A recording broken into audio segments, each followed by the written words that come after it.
మీ business ఏదైనా మీ ఊర్లో promotion చేయాలంటే అది సుమన్ టీవీతోనే సాధ్యం. ఇప్పుడే సంప్రదించండి. మాది రాజుల తాలూకా అండి. మలీపురం మండలం మేడిచెల్లపాలెం. మా ముల్లేటి కొండారావు కుమారుడు వెంకటేశ్వరరావు. వెంకటేశ్వరరావు కొడుకు కోళ్ళు మా పాపని పట్టుకుని కొట్టేశారు. కొబ్బరి తోటలో చెత్తేరి కాయలు తింటుంటేని కొట్టేస్తే ఆ కొడుకేమో జుట్టు అట్టుకుని కొట్టేయబోతుంటే కోళ్ళు కూడా వచ్చి జుట్టు మిలేసుకుని పట్టుకుంది.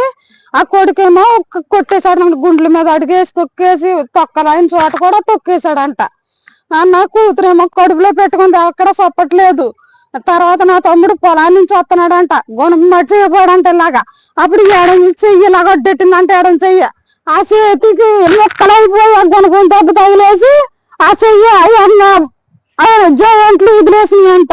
జాయింట్లు వదిలేస్తే రాజోలు హాస్పిటల్కి, మా దగ్గర రాజోలు హాస్పిటల్కి మోకం తిరిగి పడిపోతే దగ్గర చుట్టాలు హాస్పిటల్కి చేర్పించారు రాజోలు. అలిపురం పోలీస్ స్టేషన్ వాళ్ళు అవన్నీ తీసుకోలేదండి.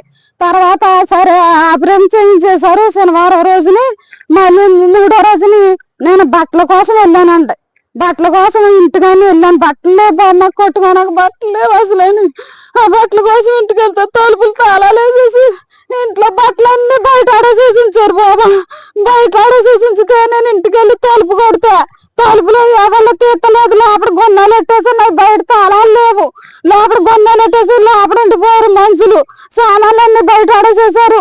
ఇల్లు కూల కొట్టేశారు. దొడ్డు వంట గది కూల కొట్టేశారు. వంట కట్టుకోవాలి పెట్టేశారు. పాప పెళ్లి కానీ నేను 12 కాసులు బంగారం పట్టుకొచ్చి పెట్టిలో పెట్టి 6,50,000 రూపాయలు పెట్టిలో పెట్టి అలాంటి కిటికీలో పెట్టాను. పెట్టుతోటి నల్ల పెట్టుతోటి అది మరి ఏం చేశారు, ఎక్కడిట్టారు అదైనా చూసుకుందామంటే ఆ తలుపులు తీయలేదు. తలుపు మీద అడి కొట్టాను ఏడ్చాను. ఎవరు తలుపు తీయలేదు.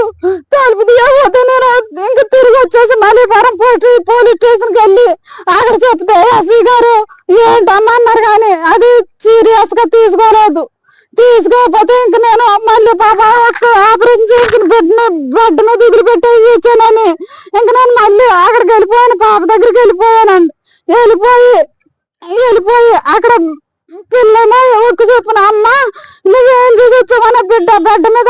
ఇలాంటి పరిస్థితిలో నా కూతుర్ని చంపేస్తానని నా తమ్ముడు కొడుకు ఆ కోళ్ళ ముగ్గురు పట్టుకుని కొట్టేసి దీన్ని ఎప్పటికైనా చంపేయాలి.